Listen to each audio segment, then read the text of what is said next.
ये है बोलते पन्ने और आप सुन रहे हैं आज के अखबार, ताकि आप जान पाएं स्याही से रंगे पन्नों में छपी खबरों का सच। अगर कोई कहे कि कोरोना वायरस के डर से कोई 3 साल से कमरे के अंदर बंद है और उसे पता नहीं कि बाहर की दुनिया में क्या चल रहा है, 3 साल से किसी ने सूरज तक की रोशनी नहीं देखी, तो क्या आप ये बात मानेंगे? शायद आप इस बात पे हैरान हो और कहें कि नहीं, ये तो कोई कहानी सी दिखती है। लेकिन ऐसा ही एक मामला सामने आया है गुड़गांव में। और गुड़गांव के एक पॉश इलाके में रहने वाली एक महिला, जिसका 11 साल का बेटा है, वो अपने बच्चे के साथ 3 साल से कमरे में बंद थी। और उस फ्लैट में, 2 कमरे के उस फ्लैट में बंद थी। हालत ये थी कि उनके जो हस्बैंड है वो महिला के, वो निजी कंपनी में काम कर रहे थे। और क्योंकि वो कंपनी में काम करने के लिए ऑफिस जाते आते हैं, तो महिला ने अपने बच्चे की सुरक्षा का हवाला देते हुए पति से ये रिक्वेस्ट की थी, और आपस में ये समझौता हुआ था कि वो घर के ही नजदीक किसी 100 मीटर की दूरी पे वो एक किराए के कमरे में रह रहे थे। और 3 साल से उन लोगों की बातचीत वीडियो कॉल के जरिए हो रही थी। और जब ये सिचुएशन बढ़ता चला गया, तो हाल में महिला के पति ने पुलिस की हेल्प ली, और चाइल्ड प्रोटेक्शन कमिटी और चाइल्ड लाइन के जरिए वो महिला को बहुत ज्यादा कन्विंस किया गया वीडियो कॉल के जरिए। और फिर वो बाहर निकली उस 11 साल के बच्चे ने, जिसका बचपन के क्रूशल टाइम 3 साल से उस 2 रूम के फ्लैट में गुजर रहे थे। और उनके पड़ोस के लोगों का कहना है कि हमने कभी इनके दरवाजे या खिड़कियों को खुला तक नहीं देखा। तो ये हालांकि बाद में पता चल रहा है, क्योंकि ये जो स्थितियां हैं ये इतनी चौंकाने वाली हैं। और तो ऐसा लग रहा है कि ये जो महिला थी वो किसी न किसी तरह के डर की वजह से एक ऐसी मनः स्थिति में आ गई थी, जो एक तरह की बीमारी होती है। तो महिला का अब इलाज पीजीआई रोहतक में चलेगा, जिसके लिए उसे रोहतक ट्रांसफर कर दिया गया। ये बहुत ही चौंकाने वाली खबर आज इंडियन एक्सप्रेस ने बहुत ही विस्तृत तरीके से छापी है। और ये खबर हमें बताती है कि कोरोना को लेकर अब भले हम उतनी सतर्कता नहीं बरतते हैं, बल्कि कहें तो बिल्कुल भी सतर्क नहीं रहते, मास्क नहीं लगाते, पास में बैठते हैं बेझिझक, डर नहीं लगता हमें उस तरह का जो डर, जो खौफ हम सब ने झेला 2021-2022 में। लेकिन बहुत से लोग जिनके अपने गुजरे कोरोना महामारी के समय, उनके लिए ये महामारी पूरे जीवन भर का दर्द बनी है। लेकिन इस तरीका का मामला जिसमें एक महिला, जिसका कोई अपना इससे ग्रस्त नहीं हुआ, लेकिन वो बाहर की खबरों को, बाहर की घटनाओं को जानते और टीवी पर देखते हुए इतनी ज्यादा इनसिक्योर हो गई अपने बच्चे की लाइफ को लेकर, कि उसने 3 साल तक अपने आप को बंद रखा। इस घटना के साथ आज के अखबार की शुरुआत कर रहे हैं। आज 26 फरवरी का दिन है, लेकिन मैं आज आपको 23 फरवरी के अखबारों की खबरें समझा रही हूँ, सुना रही हूँ। तो इस कहानी तो नहीं है, ये वास्तविक घटना है।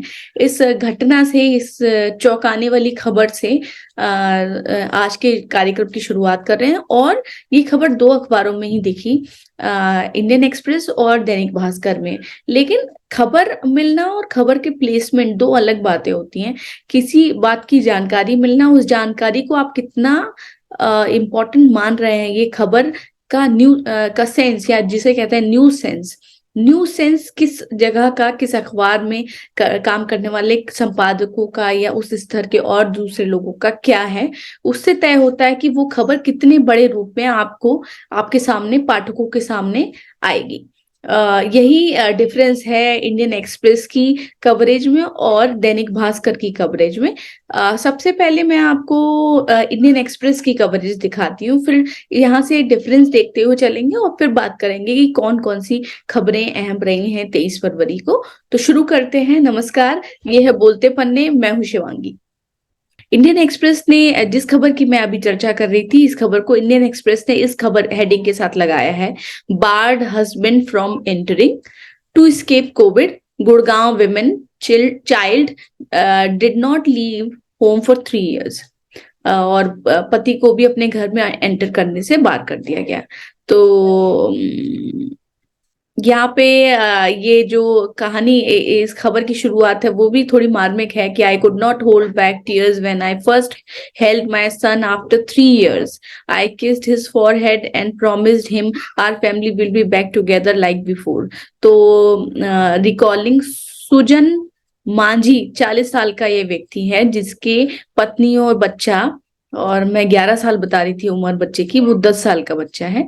पत्नी और बच्चे 3 साल से घर में बंद थे। ये घर दिख रहा है आपको, इसकी बालकनी दिख रही है, और ये फ्लैट है जो कि गुड़गांव के एक पॉश इलाके में मारुति बिहार जो जगह का नाम है, इस हाउसिंग सोसाइटी में ये रहता है कहना चाहिए मुझे।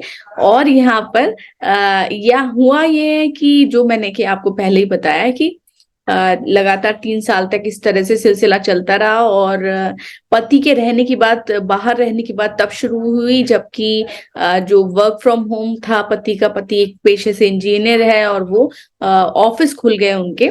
तो फिर पत्नी ने ये फोर्स किया कि कहीं तुम बाहर रहो ताकि हमारा बच्चा सेफ रहे। तो बच्चे की सेफ्टी की वजह से उनका हस्बैंड भी मान गया, और वहां से ये मामला लगातार खिंचता चला गया।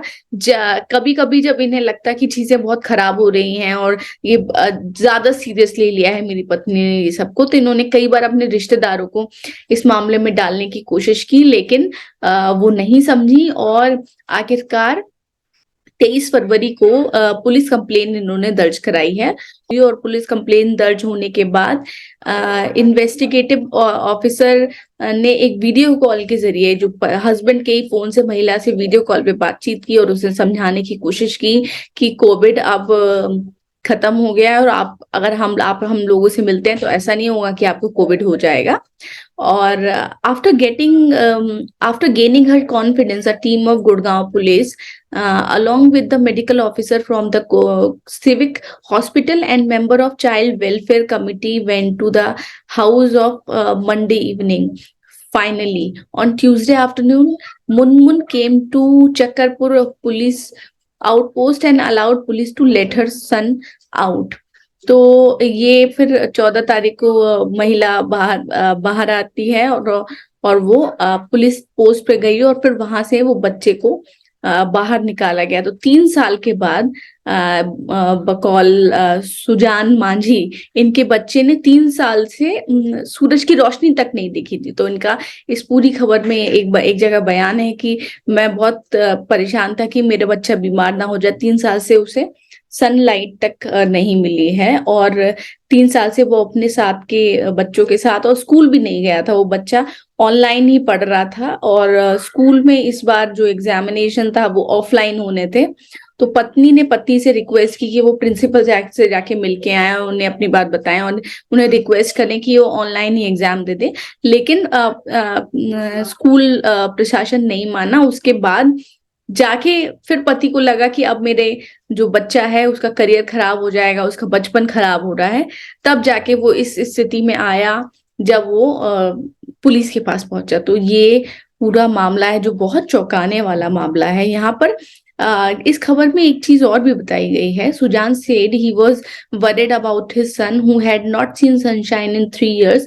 My son is in class 5 and had to take his final examination which were offline. Since my wife did not let him step out, I had to request his school principal to let him write the exam online, but it was not possible.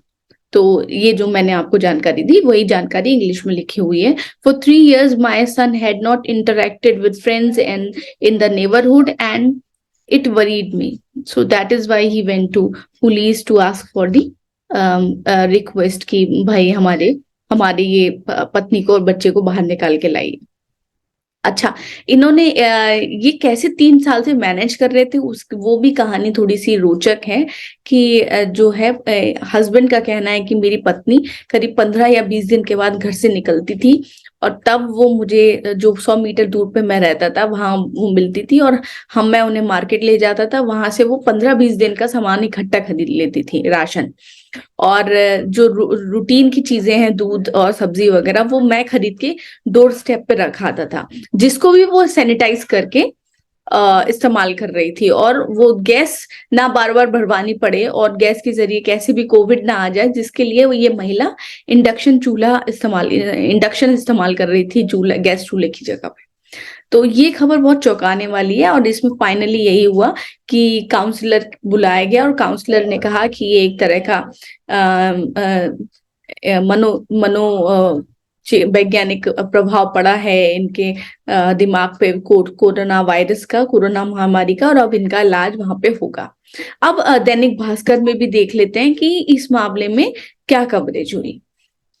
Dainik Bhaskar की coverage की बात करें तो देखिए आप, ये जो है कोरोना के डर से 3 साल से कमरे में बंद थी महिला और उसका बच्चा, ये 2 कॉलम में खबर को समेट दिया गया। और ये खबर, जबकि अगर मैं इसे आपको जूम करके दिखाऊं तो इन्होंने जानकारी भी अधूरी दी है। इस पूरी जानकारी में इन्होंने बताया कि चाइल्ड लाइन और पुलिस पहुंची, उसके बाद वहां पे मशक्कत करके महिला को निकाला गया। और यहाँ इस खबर में इन्होंने बच्चे की उम्र 11 साल बताई है, जबकि इंडियन एक्सप्रेस ने 10 साल बताई है। और महिला ओसीडी बीमारी से ग्रस्त है, और वहम, इस बीमारी में पेशेंट को वहम हो जाता है। तो इन्हें ये कोरोना की वजह से का वहम, और कोरोना के प्रति महिला में पैनिक बन गया था, इस वजह से ये थी। लेकिन इस पूरी खबर में ये नहीं बताया गया कि 3 साल से हस्बैंड कैसे मैनेज कर रहा था, और 3 साल से अपने कमरे में बंद महिला कैसे मैनेज कर रही थी। और इंडियन एक्सप्रेस की खबर से पता चला कि 3 साल से, जिसका थोड़ा सा जिक्र यहाँ पे भी है, कि 3 साल में महिला ने कूड़ा तक नहीं फेंका था अपने घर का, और वो इकट्ठा होता जा रहा है। तो जब वो लोग कमरे में पहुंचे तो वहां पे बहुत गंदगी थी, और बच्चे के बाल बड़े हो चुके थे जो जहां तहां पड़े हुए थे, और कई जगह पर रैपर्स पड़े हुए थे कई तरह के खाने पीने से जुड़े हुए। तो ये एक घटना है जो बहुत चौंकाने वाली है। और 23 फरवरी की ही अखबारों में एक और घटना है जो बहुत ही चौंकाने वाली है, कि एक बहुत रेयर बीमारी से एक उन करीब 12 या 13 साल का बच्चा ग्रस्त निकला, मुंबई के एक दंपति का। और उस बच्चे की इलाज में जो दवा आनी है वो करीब 11 करोड़ की दवा है। और उस दवा को ऑर्डर करने के बाद मंगवाने के लिए भी विदेश से वो दवा आती है, और 20 दिन लगता है डिलीवरी में।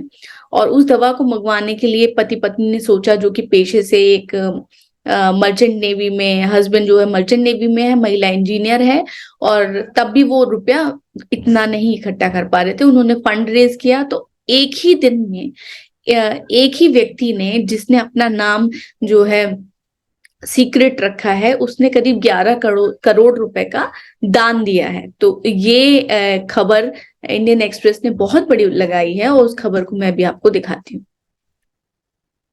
जिस खबर की मैं बात कर रही हूँ उसकी हेडिंग है, humanity still exist, couple gets 11 crore as anonymous donation for son's treatment. तो ये बच्चे का नाम है निर्वाण, और ये इन दो दंपति का इकलौता बच्चा है। और इस बच्चे के ये केरल का परिवार है जो कि मुंबई में रहता है। और इस बीमारी का नाम है SMA type 2, a rare genetic neuromuscular disease which causes progressive loss of movement and significantly shorten lifespan if left untreated. SMA type 2 ये जो है एक न्यूरो मसल से जुड़ी बीमारी है, और इसमें बच्चे का जीवन कम हो सकता है, किसी भी जो भी पीड़ित है उसका जीवन कम हो सकता है अगर इसका ट्रीटमेंट ना मिले। और इसका ट्रीटमेंट, ये दुनिया की सबसे महंगी दवाई है इस बीमारी की, जो कि विदेश से मंगाई जाती है। तो इस मामले में इन पति पत्नी ने मिलके एक जगह इम्पैक्ट गुरु और क्राउड फंडिंग वेबसाइट प्लेटफॉर्म एक और था, उन पे उन्होंने ये बनाया। और उसके बाद जाके जब उन्हें एक 19 फरवरी को जाके उन्हें 5.5 करोड़ रुपए जब इकट्ठा हो गया, उसके बाद उन्होंने 20 फरवरी को देखा कि अचानक से ये अमाउंट बहुत ही ह्यूज हो गया। तब ये जो इनकी माँ है, बच्चे की माँ है, इनको ये लगा कि कहीं ये कोई टेक्निकल ग्लिच तो नहीं है। तो उन्होंने जो फंड रेजिंग प्लेटफॉर्म था उसके साथ उसके कस्टमर केयर पे बात की कि मुझे मेरे अकाउंट में इतना रुपया दिख रहा है, क्या क्या ये वाकई है या फिर ये कोई टेक्निकल ग्लिच है। तो वहां से पता चला प्लेटफॉर्म के जरिए कि नहीं, ये रुपया वाकई आपको मिला है। और इन्होंने रिक्वेस्ट की कि हम जानना चाहते हैं कि किसने ये रुपया हमें दिया है। तो उस प्लेटफॉर्म ने इन्हें बताया कि नहीं, जिसने भी दिया है, वो जो दाता है, वो अपना नाम नहीं बताना चाहते हैं, पब्लिक नहीं करना चाहते हैं। और इन्होंने लास्ट में उन्हें थैंक कहते हुए फेसबुक पे एक पोस्ट लिखा है कि दुनिया में ये व्यक्ति जहां भी रहते या रहती हैं, उनको बहुत बहुत शुक्रिया, और जिन्होंने हमारे बच्चे के लिए इतना बड़ा दान दिया है। तो ये बहुत ही खूबसूरत सी, निराशाओं के बीच इतनी खूबसूरत सी खबर आज ये इंडियन एक्सप्रेस ने लगाई है।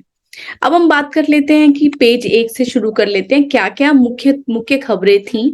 तो first, since standoff, Delhi envoy travels to Beijing for border talks. ये जब से भारत और चीन के बीच में तनातनी चल रही थी गलवान हिंसा के बाद से, उसके बाद से पहला ऐसा मीट हुआ है जिसमें भारत के जो अधिकारी हैं, जो भारत का प्रतिनिधि मंडल है, वो बीजिंग पहुंचा सीमा मामले में बातचीत के लिए। और ये 26वीं मीटिंग थी, WMCC मीटिंग, और जिसे कहेंगे इंडिया चाइना बॉर्डर अफेयर जो कमिटी है, working and mechanism of consultation and coordination on India China border affairs. तो ये कमिटी की 26वीं मीटिंग है। इससे पहले जो भी मीटिंग्स हुई थी वो ऑनलाइन हुई थी। तो ये एक बहुत बड़ा डेवलपमेंट है कि चाइना में जाके इस बार हमारे अधिकारियों ने बात की है। और अभी तक दोनों के बीच में बहुत सी चीज, इतने राउंड ऑफ मीटिंग हो चुकी है, लेकिन हर बार अखबार में सिर्फ इतनी खबरें छपती हैं कि मीटिंग इतनी लंबी चली, लेकिन मीटिंग से क्या निकला, वहां क्या पक्ष रखे गए, वो जानकारियां ना तो आधिकारिक तौर पे सरकार उनका कोई जवाब देती है, ना ही कोई खोजी पत्रकारिता के जरिए उनका पता चलता है।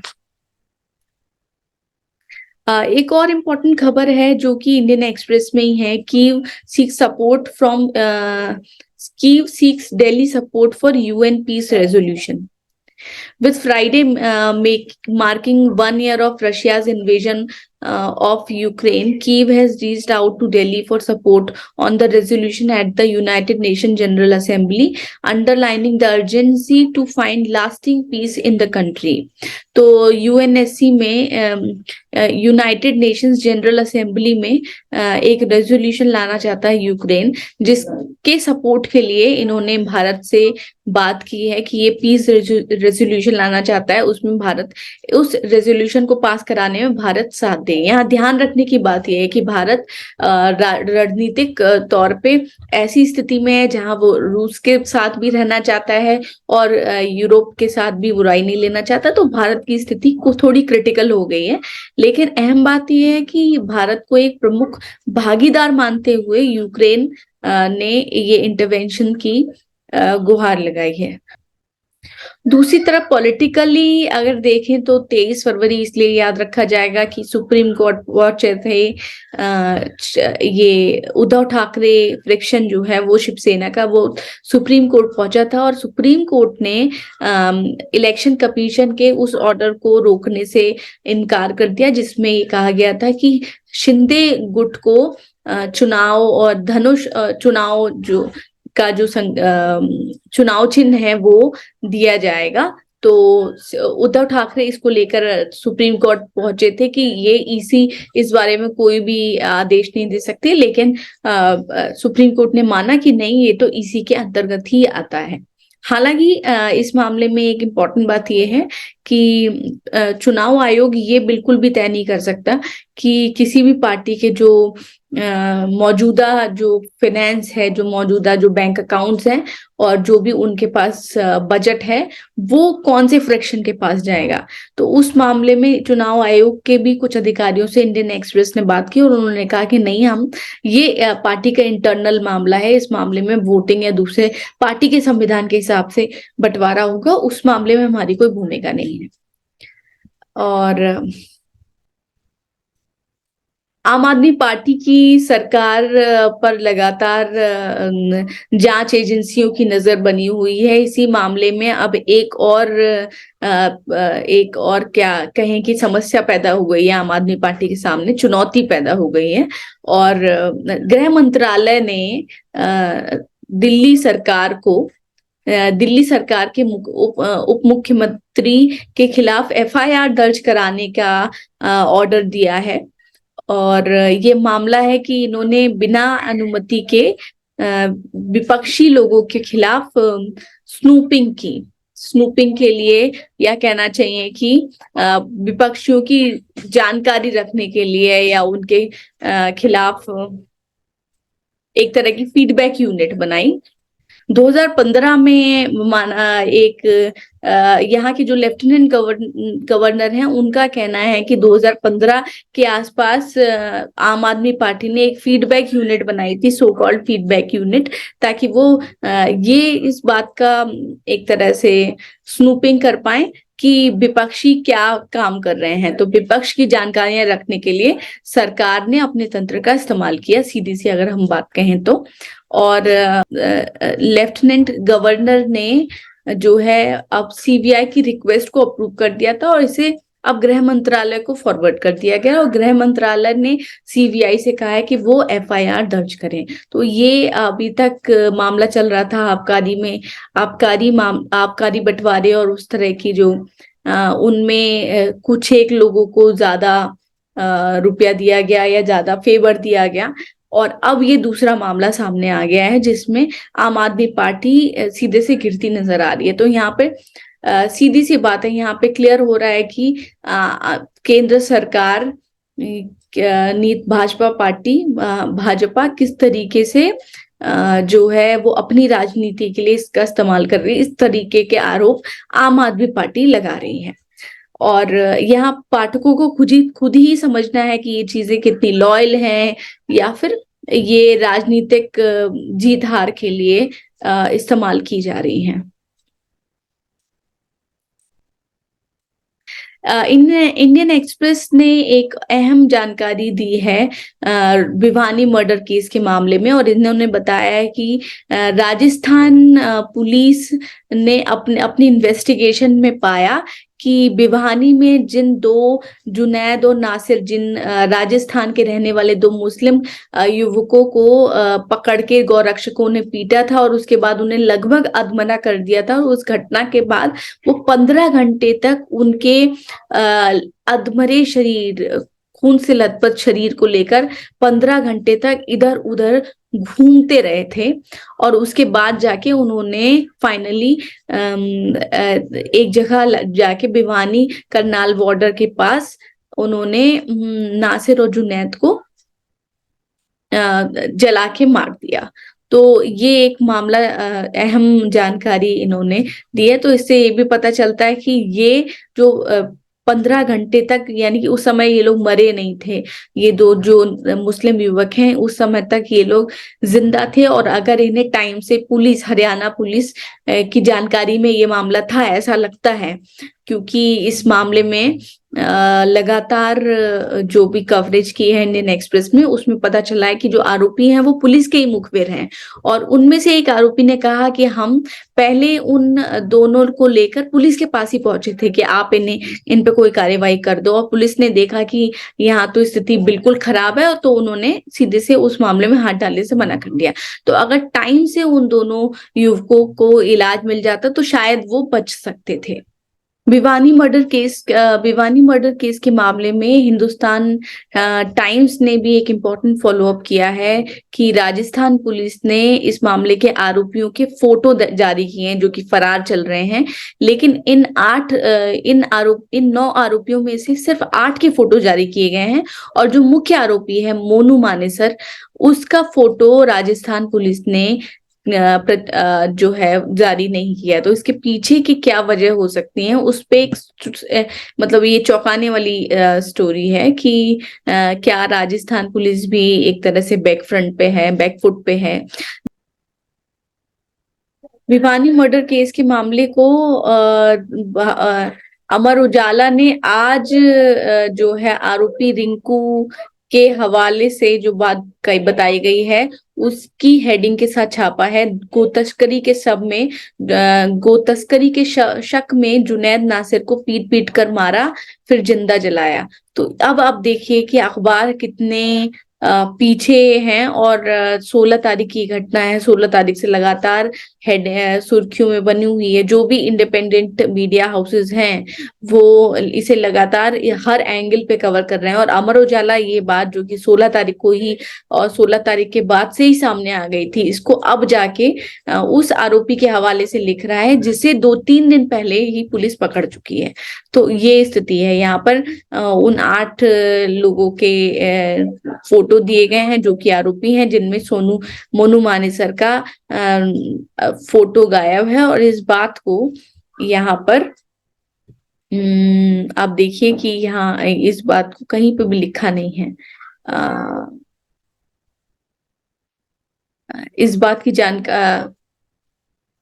और दूसरी तरफ हथीन में जो कि एक छोटी सी तहसील है वहां भिवानी की, यहाँ पर जो है कल एक और महापंचायत हुई है, और इसमें कहा गया है कि राजस्थान पुलिस अब इस मामले में बिल्कुल भी कोई गिरफ्तारी करने ना आए।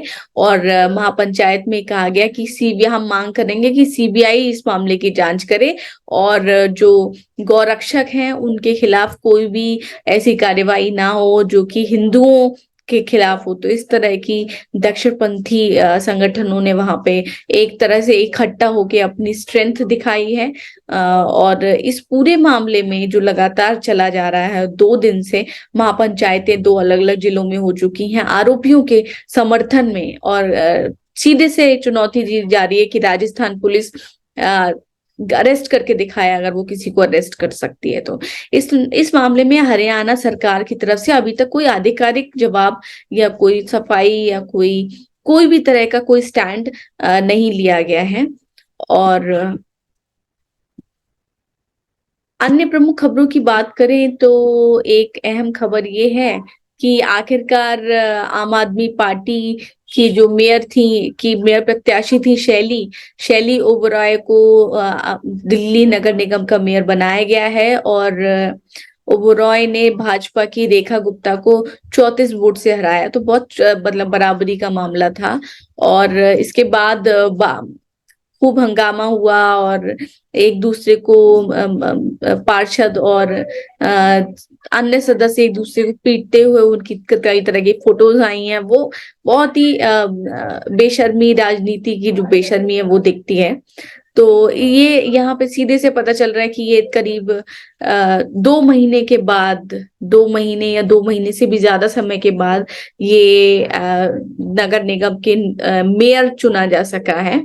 और लंबे समय के बाद भाजपा को आम आदमी पार्टी ने उनके नगर निगम से हटाया, नगर निगम से अपदस्थ किया। और लेकिन भाजपा इस बात के लिए राजी नहीं थी। भाजपा लगातार कोई ना कोई पेच लगा रही थी और मामला सुप्रीम कोर्ट तक चला गया। और अब जब बने हैं उसके बाद भी झगड़े चल रहे हैं। तो ये, जबकि ये छोटी सी खबर यहाँ पे बताई है, स्थायी समिति के चुनाव में देर रात तक हंगामा, हाथापाई हुई और केजरीवाल बोले कि जनता की जीत है। इधर आयोग के फैसले पर सुप्रीम कोर्ट रोक, ये शिंदे गुट के पास ही रहेगा तीर कमान, ये तो मैंने आपको पहले बता चुकी हूँ। एक अहम खबर है कि पहली कक्षा में दाखिला 6 साल की उम्र में ही देश भर के स्कूलों में अब पहली कक्षा में दाखिले की न्यूनतम उम्र 6 साल हो गई है। केंद्रीय शिक्षा मंत्रालय ने सभी राज्यों और केंद्र शासित प्रदेशों को पत्र लिखकर शैक्षणिक सत्र 2023-24 में ही नई राष्ट्रीय शिक्षा नीति के मुताबिक दाखिला नियमों में बदलाव करने के निर्देश दिए हैं। इसके अमल में आने के बाद देश में पहली कक्षा के दाखिले की उम्र एक समान हो जाएगी। इससे किसी भी कारण से शहर या राज्य बदलने पर अभिभावकों को बच्चे के दाखिले में दिक्कत नहीं होगी। शिक्षा मंत्रालय के एक अधिकारी ने बताया कि NEP यानी कि नई शिक्षा नीति में बच्चों की नींव मजबूत करने पर जोर दिया गया है। इसके लिए 3 से 8 आयु वर्ष तक के सभी बच्चों को 5 वर्ष तक की सीखने का मौका दिया जाएगा। तो मतलब ये है कि अब पहले जो 5 साल की उम्र में बच्चे को क्लास फर्स्ट में डालते थे आमतौर पे, वो उम्र अब 6 कर दी है कि उससे पहले बच्चा प्री प्राइमरी पढ़ेगा जो प्ले स्कूल है, और जो दूसरी कक्षाएं हैं UKG LKG वगैरह, और फर्स्ट में आएगा तो वो 6 साल का होगा। लद्दाख सैनिकों की वापसी पर नहीं बनी बात। पूर्वी लद्दाख में टकराव के बिंदुओं पर सैनिकों की वापसी के प्रस्ताव पर भारत और चीन में सहमति नहीं बन सकी। हालांकि बीजिंग में हुई कूटनीतिक वार्ता खुले व रचनात्मक तरीके से हुई, पर इसमें किसी को सफलता मिलने के संकेत नहीं मिले हैं। गृह मंत्रालय ने कहा कि बैठक परामर्श और समन्वय के लिए कार्यतंत्र के ढांचे के तहत हुई थी। दोनों पक्षों में मौजूदा द्विपक्षीय समझौते और प्रोटोकॉल के मुताबिक लक्ष्य को हासिल करने के लिए जल्द से जल्द 18वें दौर की कमांडर स्तर की बातचीत पर सहमति बनी है। यहाँ ये ध्यान रखिए कि अमर उजाला वो एंगल अमर उजाला के पास नहीं है जो कि एक बड़ा डेवलपमेंट था। ये भी उसी कड़ी में कमांडर लेवल की जो बातचीत चल रही है उसी कड़ी में दूसरी बैठक थी, लेकिन ये बैठक इन पर्सन हुई और ऐसा बहुत समय के बाद हुआ, पहली बार हुआ। तो ये इस बात की कूटनीतिक अचीवमेंट थी। बाकी वोट के मामले में ये जो दिल्ली नगर निगम वोट को लेकर जो खबर है, उस मामले में मारपीट का एंगल जो कि बहुत ही बड़ी घटना थी। आप टीवी चैनल्स पे उस दिन आपने वो फाइट देखी होगी, लेकिन अखबारों ने इसको बहुत छोटी सी जगह में निपटाया है। ये सोते हुए, कुछ लोग सो रहे थे, एक महिला यहाँ सो रही है चुनाव प्रक्रिया के दौरान, एक पार्षद है ये, और कुछ और लोग हैं जो सोते हुए जिनके फोटोज हैं। वो फोटो अलग अलग अखबारों ने अलग अलग फोटो को छापा है, और यहाँ पर ये फोटो आपको एक महिला का दिख रहा है जो डेस्क पे ही सर रखे, ऐसा लग रहा है कि वो उन्हें इंटरेस्ट नहीं है कि क्या हो रहा है। एक और फोटो मैं आपको दिखाती हूँ। दैनिक भास्कर में जो फोटो छपा है वो ये है। ये देखिए, यहाँ पे एक महिला और एक पुरुष पार्षद हैं, ये दोनों ही। लेकिन यहाँ सबसे बड़ी गलती क्या है दैनिक भास्कर में, ये चूक हुई है इनसे कि इस फोटो का इंट्रोडक्शन क्या है, कैप्शन गायब है यहाँ से।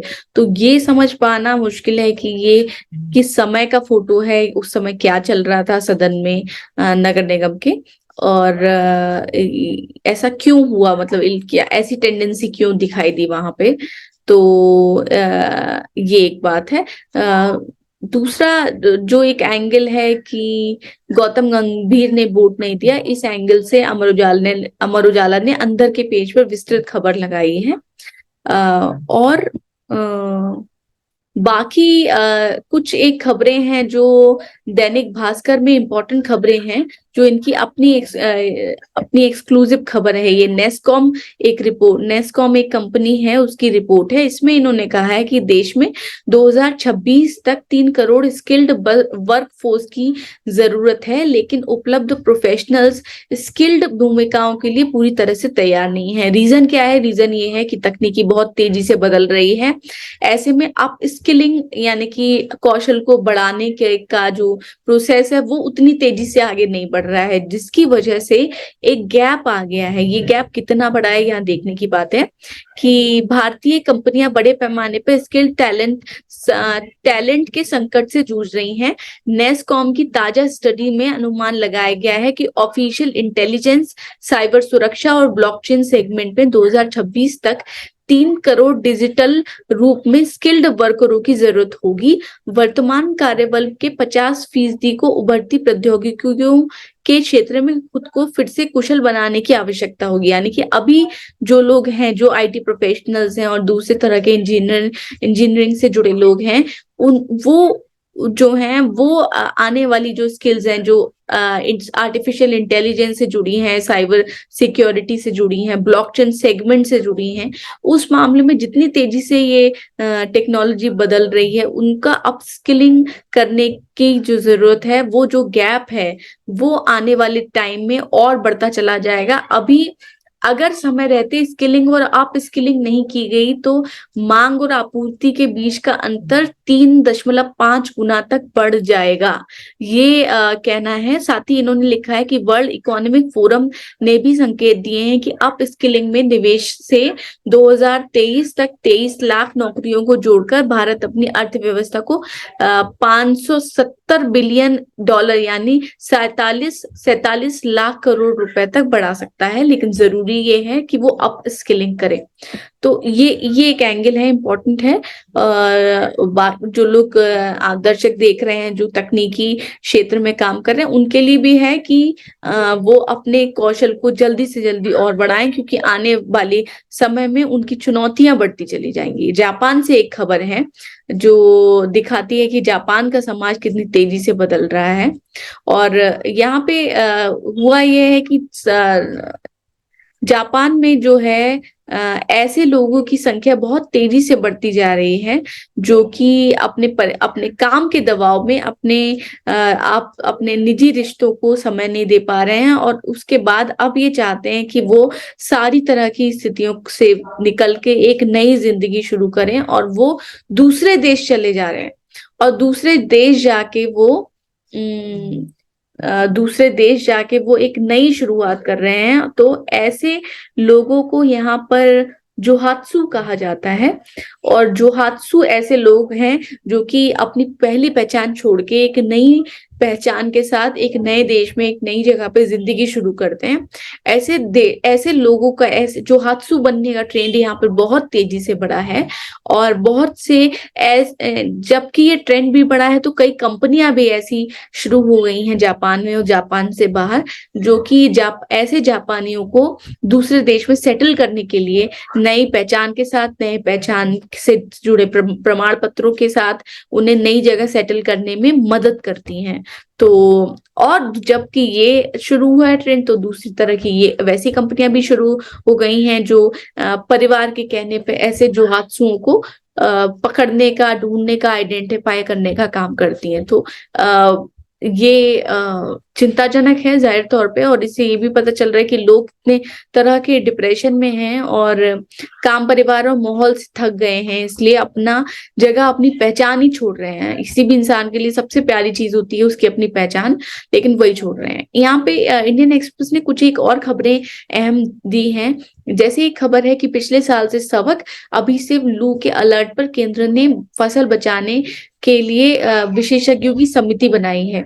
कुछ एक दिन पहले, पिछले ही हफ्ते में, ये हफ्ते जो अभी हमारा गुजरा है, उसी हफ्ते में इंडियन एक्सप्रेस ने पेज 1 पर एक खबर लगाई थी, और उसमें उन्होंने बताया था कि ICAR ने कुछ ऐसा गेहूं की एक ब्रीड तैयार की है, गेहूं की एक अलग अनोखी किस्म तैयार की है, जो कि बहुत अधिक टेम्परेचर पे भी खराब नहीं होगी। और उसी से मिलती जुलती ये खबर है, लगभग उसी से लीड ली हुई ऐसा लगता है ये खबर है। हालांकि यहाँ पे पंजाब, राजस्थान और बिहार में क्या क्या स्थितियां हैं, और उसमें फसल पे क्या नुकसान हो सकता है, और वहां पे किसान उस नुकसान से बचने के लिए क्या क्या करे, तो वो यहाँ पर बताया गया है।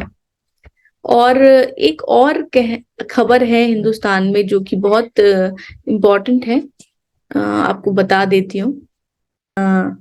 हिंदुस्तान ने कल या परसों ही एक खबर आई थी कि चार धाम यात्रा, बद्रीनाथ यात्रा शुरू होने वाली है। उसको लेकर ये एक ग्राउंड रिपोर्ट है कि वहां पर जो भी लोग हैं, आप जान ही रहे हैं कि जोशीमठ दरक रहा है और जोशीमठ के लोगों को लोकेट किया गया है, उनके उनके घरों से छोड़कर उन्हें आसपास के गेस्ट हाउस और दूसरी जगह बसाया गया है और अस्थायी रूप से बसाया गया है। और इस कड़ी में आगे खबर ये है कि चार धाम जाने के लिए जोशीमठ एक प्रमुख पड़ाव है। तो जोशीमठ अगर लोग पहुंचते हैं और वो जो रास्ता है वहां पे अगर पर्यटक पहुंचते हैं तो वहां तो कुछ भी खाली नहीं है, तो वो लोग रहेंगे कहाँ। हेडिंग भी है चार धाम सड़क अधूरी, होटलों में आपदा पीड़ित कहाँ रुकेंगे यात्री। और यहाँ पर बताया कि जो ऑल वेदर रोड जो बन रही है, जो सैनिकों के लिए स्पेशली बनाई जा रही है कि युद्ध की स्थिति में आगे को देखते हुए, स्थितियों को देखते हुए ऐसी एक रोड बनाई जा रही है जो सभी तरह के मौसम में खुली रहेगी और वहां से हथियार पहुंचाए जा सकेंगे अगर कोई भी ऐसी इमरजेंसी आती है। तो उस रोड का काम जो है वो अभी अधूरा है और हेंगल से जोशीमठ तक 15 किलोमीटर ऑल वेदर रोड का काम अभी पूरी तरह पूरा नहीं हो पाया है। ये सड़क भी खस्ता हाल है। 22 अप्रैल से शुरू होने वाली चार धाम यात्रा के लिए जोशीमठ मठ मुख्य पड़ाव है। ऐसे में यहाँ से श्रद्धालु बद्रीनाथ और हेमकुंड साहिब जाते हैं। जोशीमठ के अधिकांश होटलों और स्टे होम में आपदा प्रभावितों को रखा गया है। ये सब पहले से फुल है। ऐसे में श्रद्धालुओं के ठहरने की समस्या भी पैदा होने की आशंका है। ऑनलाइन रजिस्ट्रेशन के दूसरे दिन 75,000 लोग रजिस्टर करा चुके हैं और ये भी कहा जा रहा है कि इतने सारे लोग आ रहे हैं।